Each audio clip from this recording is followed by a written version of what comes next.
What up, YouTube? It's interesting being alive in the modern age and going through many different phases in your life and interests because you can see, like on YouTube, for instance, you can just see all the trends, and YouTube is always trying to figure you out and feed you stuff um, where you're at. And it's funny, like sometimes, I don't know if you've had this experience, but you're doing something, but it's almost like it's already over. Well, I'm sure people like experience this in bad relationships or bad friendships, or like being in school for something you don't want to do, and you're like there, but you're not really fully there. You can kind of feel something coming to the end, because my life has changed so many times, and there's times where my mind is just like so set a certain way, and then there's these transitionary periods where you kind of feel this inevitability of falling, kind of like gravity just like pulling you away from what you were once interested in or what you once believed. And there's an inevitability to it, like there's nothing you could really do about it. Like people, this is why I spend less time arguing with people. It's such a hobby so many people seem to have, just arguing with each other, on the internet and of course in real life too. But I think about how I've changed, and I haven't changed. I mean, I have changed via arguments for sure. I mean, although often people arguing kind of solidify me when I see how reactive people get. I think people. I can't speak for others, but there's a like kind of an instinctive repulsion to hyperreactivity. In my opinion, it like implies a weak character, because if you're like you're just like jumping, and it's just like implies predictability. Like if you push a button, something happens. And predictability is not like strong or resilient, right? Like by definition, it's predictable. Um, So yeah, it's just interesting, kind of participating in something as you feel it falling away, and just seeing all these trends. Like people kind of clinging on to something that it feels like it's already over. Wayne Gretzky had this quote, famous hockey player from Canada. Um, I don't go where the puck is; I go where the puck is going. So the puck, if you're not familiar with hockey, it's like a football or basketball. You don't want to go where it's at. You want to go where it is. It's this fusion of being in the present, but I mean the present is not a static thing. I find it irritating, like this notion of like being in the present, being in the present. Like I feel like a lot of people's notion of being in the present means like blocking out the flow of time, and the flow is all there is. There's no moment. There's no moment. There's just it's just going. It's flowing, and there's nothing you could do about it. Um, Now I understand the thought behind it, right? You don't want to be caught up in some idea of the future that's not going to come. But I mean, as humans, we can't really help but prepare. Our bodies are and brains are prediction machines. We're always preparing. We're always trying to assess what's happening and be prepared. Our body is like, assessing the amount of oxygen in the air, assessing the amount of glucose in our blood to like make decisions about how most efficiently to like proceed. But of course, proceeding is a present moment process. There's always, um, but I feel like this anti future idea is a bit misguided, because we can't help it. Even if we're not doing it consciously, we're subconsciously preparing. But to bring awareness to it, and see how accurate it is, how and time gives you that ability. Um, Although you think that would make older people wiser, but one thing I'm just appreciating more and more as I get older is just how much noise and propaganda and external just like waves and waves of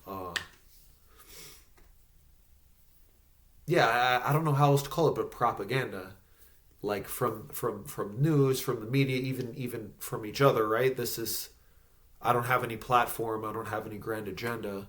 YouTube has been really not pushing me very much lately, probably because I'm all over the place.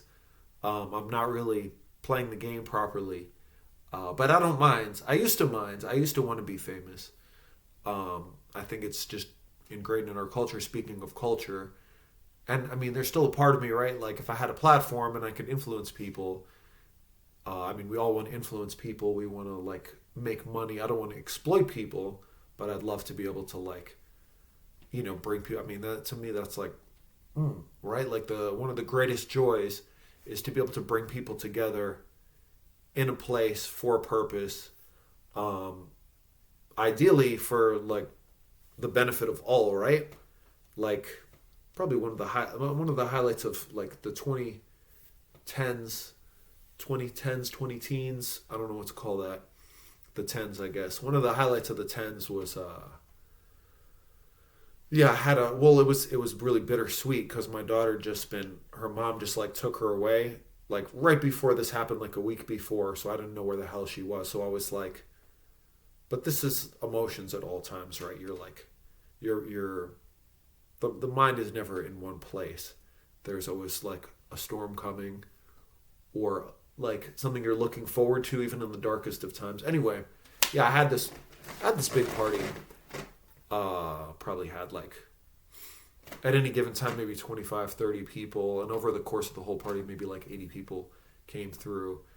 And it was just cool to know that I did that, that I, like, gave all these people a good time. I mean, I'm sure there was good times and bad times and couples fighting, and but just to be the like the MC, the one who brings everyone together. And it was I mean, nothing we do ourselves, right?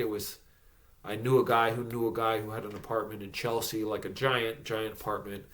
And then I knew this other guy who was a DJ, and he also did this cool sound bath meditation before he started the music. And I had these, like, dancers, what do they call them? Hoops of Daisies. I don't know if that corporation still exists, but just girls with, I mean, I'm sure you could have guys too, with, like, hula hoops and lights and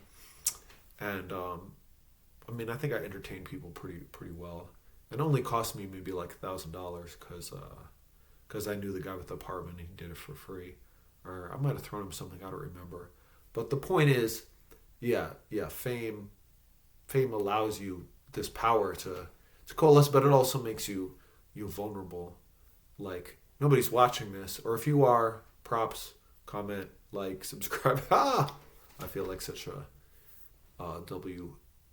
WHORE asking even that. I don't like it.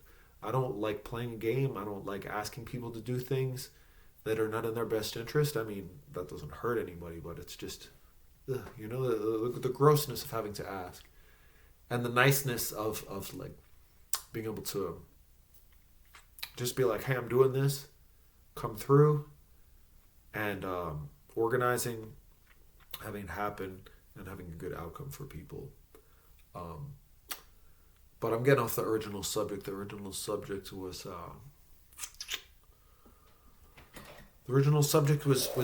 just the ebb and flow of culture and your mind. And I don't know, there's no time in history where, I mean, there's never been algorithms before.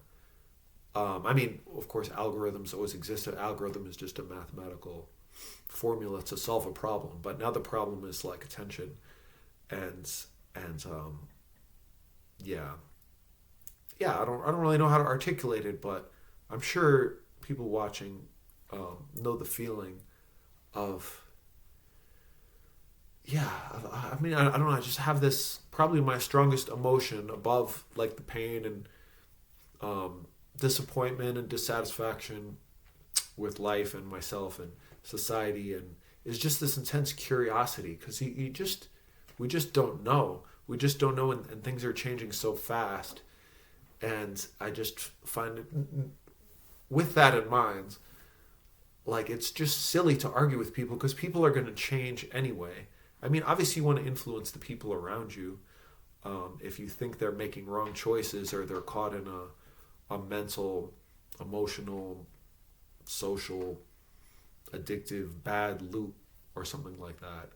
But ultimately, like, yeah, you can't really control others, and I don't know, the best we can do is set an example for ourselves. But it's, yeah, I feel, even if I was in a giant city, even if I was had like immensely more fame and wealth and influence over others, it's just so crazy the scope of the human race, you know, of 8 point whatever 2 maybe now 8.2 billion people in like 300 odd countries, all each country, you know, Uganda, Kenya, Tanzania, India, Pakistan, you know, Venezuela, Argentina, you know, and yeah, living in England and just kind of exploring all these small towns, and then, you know, just these, and each town has their own ecosystem, you know, social ecosystem, and of course actual ecosystem, and